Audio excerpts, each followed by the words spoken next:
Ah, moi, je sais pas ce qui m'arrive aujourd'hui, j'ai mal au cervical. Je pense que je vais appeler mon chiropracteur si ça passe pas. Alors, pas si vite. Déjà la prochaine fois, on va voir ensemble comment relâcher les douleurs quand elles sont déjà présentes au niveau cervical et entre les omoplates. Et puis, autant faire de la prévention. J'ai déjà une petite idée d'où peut venir la douleur. Quelle est la position pour dormir?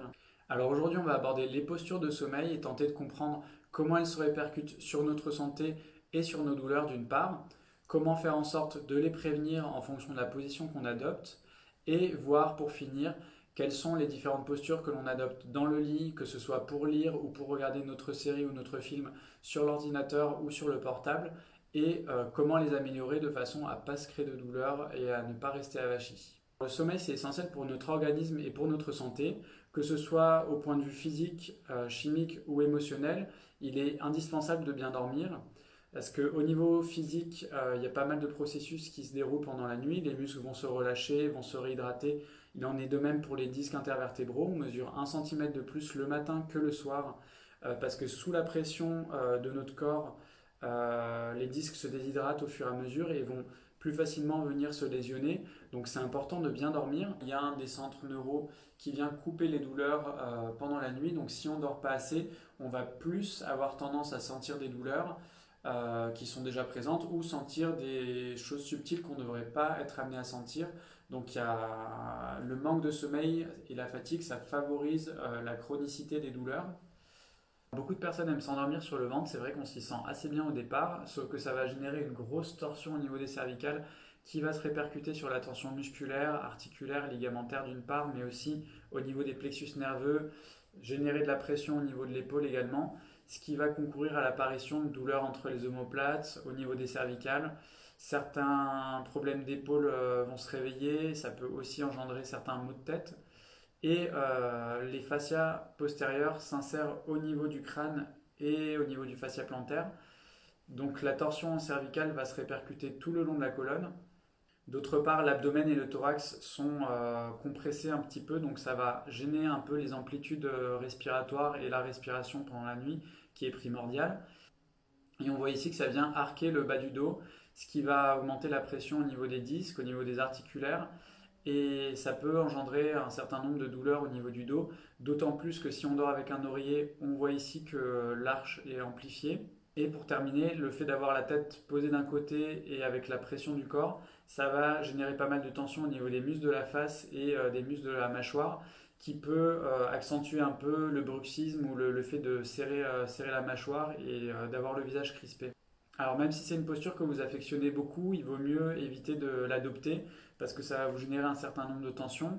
Pour ceux qui finissent toujours par se retourner sur le ventre, on verra que sur le côté, il y a des techniques pour éviter de se retourner. Alors la position sur le côté, c'est celle qu'on va privilégier parce que c'est celle qui respecte le plus la colonne vertébrale, mais on va voir qu'il y a des petites subtilités à avoir pour éviter de se retourner ou pour se créer des inconforts. Alors premièrement, on a tendance à dormir avec un oreiller trop mou ou placer son bras sous l'oreiller ou sous la tête pour se sentir plus confortable. Le souci, c'est qu'on va se réveiller avec des picotements ou des fourmillements dans les doigts ou les mains parce qu'on vient mettre de la pression au niveau des artères ou des nerfs. Donc il faut sortir son bras de sous l'oreiller et sous la tête et le garder entre les genoux et la tête. Il ne faudra pas avoir la tête trop fléchie en avant, sinon ça vient tirer au niveau des structures musculaires et articulaires et créer des tensions au niveau cervical. Donc pensez à la reculer un petit peu. Donc on peut prendre un oreiller entre les bras pour être confortable. Ça va permettre d'éviter de se retourner. Et le fait d'avoir le coude et le bras posés à l'horizontale va permettre au sang de bien circuler et de ne pas créer trop de tension au niveau de l'épaule. Alors pour éviter d'avoir un contact osseux désagréable entre les genoux ou trop de pression, vous pouvez rajouter un oreiller. Ça aura en plus le deuxième avantage d'éviter une fois de plus de vous retourner.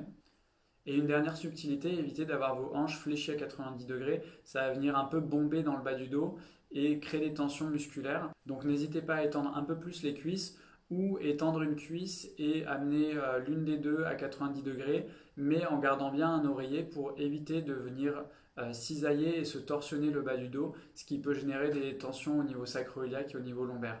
Pour ceux qui ont des douleurs d'épaule ou des sensibilités, n'hésitez pas à choisir un matelas semi-souple pour éviter de créer trop de pression au niveau de l'épaule.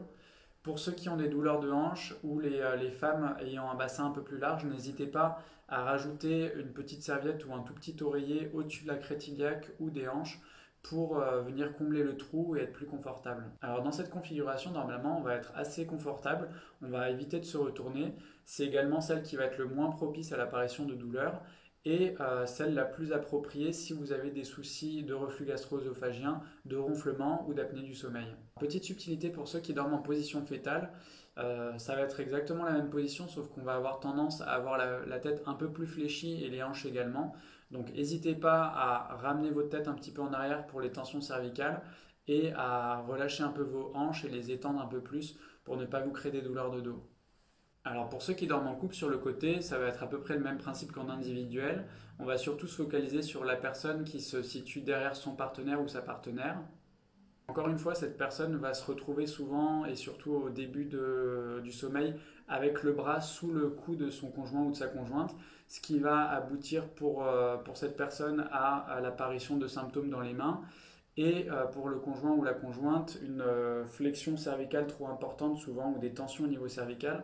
Donc n'hésitez pas, si c'est déjà le cas, à retirer votre bras discrètement, doucement, ou à éviter de vous endormir de cette façon-là, et gardez plutôt votre bras entre les genoux et votre corps. Si vous êtes un peu inconfortable comme ça, n'hésitez pas à reculer un petit peu. Vous serez toujours au contact avec votre avant-bras et votre main. Et vous pouvez, si ça ne gêne pas votre partenaire, vous accommoder avec les oreillers, comme on a vu tout à l'heure, pour pouvoir avoir encore une fois la circulation respectée au niveau du bras supérieur et puis votre hanche et votre genou en position assez confortable. Alors une autre adaptation en couple, c'est que lorsque l'un est sur le dos et l'autre vient poser sa tête sur la poitrine de son partenaire. Donc dans cette position, on est assez confortable au départ, mais ça peut venir créer des douleurs au niveau de l'épaule si la tête du conjoint ou de la conjointe est trop au niveau de l'épaule. Si elle est un petit peu trop entre l'épaule et le pectoral, ça va venir faire pression sur les réseaux neurovasculaires, donc créer des fourmillements dans le bras et on peut avoir un petit peu envie de se venger.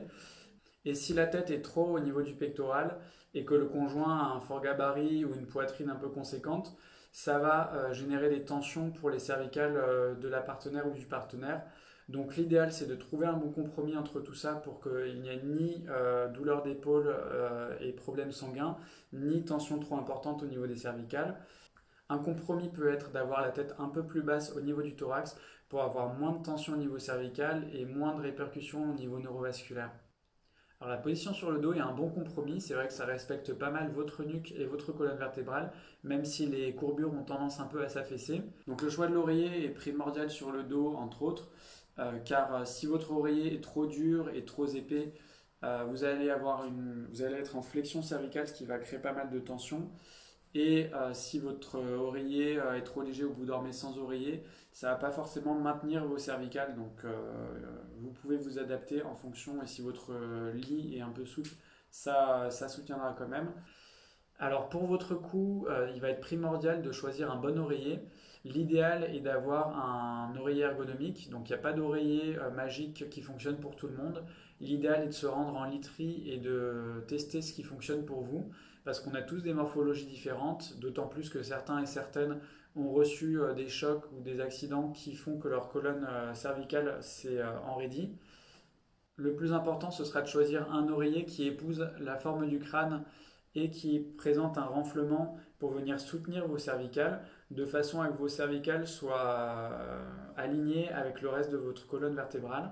Pour ce qui est des tensions musculaires, le fait d'avoir les jambes tendues va venir creuser un peu dans le bas du dos et amener des tensions au niveau des cuisses.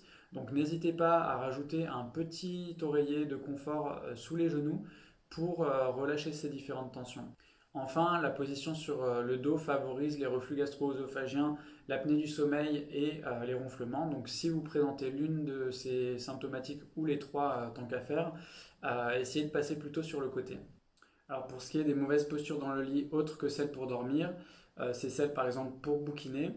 Donc souvent on va avoir tendance à être allongé comme si on dormait avec un petit peu plus de confort au niveau cervical pour avoir la tête maintenue et pouvoir lire son livre. Donc ça va créer des tensions qui peuvent aboutir à des tendinites au niveau des avant-bras et des poignets et générer pas mal de tension au niveau des cervicales. Souvent, on va avoir la bonne idée de venir se redresser un petit peu plus et rajouter des oreillers, mais souvent, c'est pas suffisant et on va avoir un petit peu trop de tension encore au niveau des cervicales et beaucoup de tension au niveau du bas du dos parce qu'on reste quand même pas mal avachi.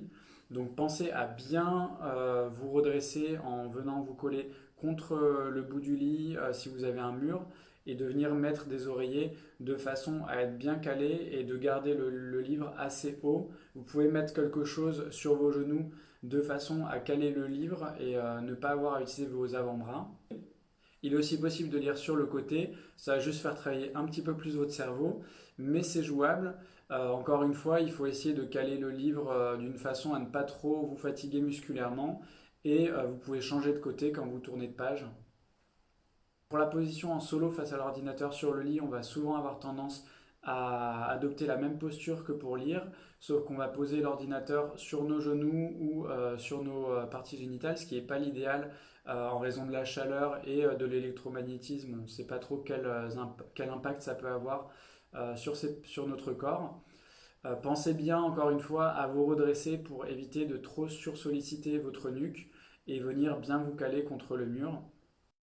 L'idéal est de poser l'ordinateur à côté de vous, soit sur le lit avec quelque chose pour éviter qu'il ne surchauffe, soit sur une chaise, en pensant bien à l'incliner de façon à ne pas sursolliciter vos cervicales. Et n'hésitez pas à vous positionner un peu en diagonale de façon à rester dans l'axe de l'ordinateur. Petite adaptation à deux sur le côté, ça va être plus ou moins la même posture que celle que l'on adopte pour dormir, sauf que le souci c'est que pour pouvoir regarder l'écran, la personne qui est à l'arrière doit sursolliciter ses cervicales pour passer le regard au-dessus de l'épaule de son partenaire. Donc ça va générer des tensions qui vont s'accumuler au fur et à mesure. Donc n'hésitez pas, encore une fois, à vous adosser tous les deux contre le mur et à placer l'ordinateur entre vous sur quelque chose qui permette qu'il ne surchauffe pas, de façon à respecter vos courbures cervicales et votre dos. Pour ce qui est du canapé, on peut adopter la même posture que précédemment citée, où l'un des partenaires est au bout du canapé et l'autre allongé sur le côté avec sa tête qui repose sur les genoux ou sur les cuisses, de façon à garder les cervicales bien neutres. Il est très difficile d'être sur le côté sur le canapé et que la position soit favorable pour les deux. Et bien voilà. Donc c'est tout pour aujourd'hui. N'hésitez pas à suivre l'actualité sur la page Facebook du cabinet ainsi que sur le site internet et à vous abonner à la chaîne YouTube de façon à voir apparaître les vidéos au fur et à mesure. Et puis on se retrouve très vite pour le prochain épisode. À bientôt!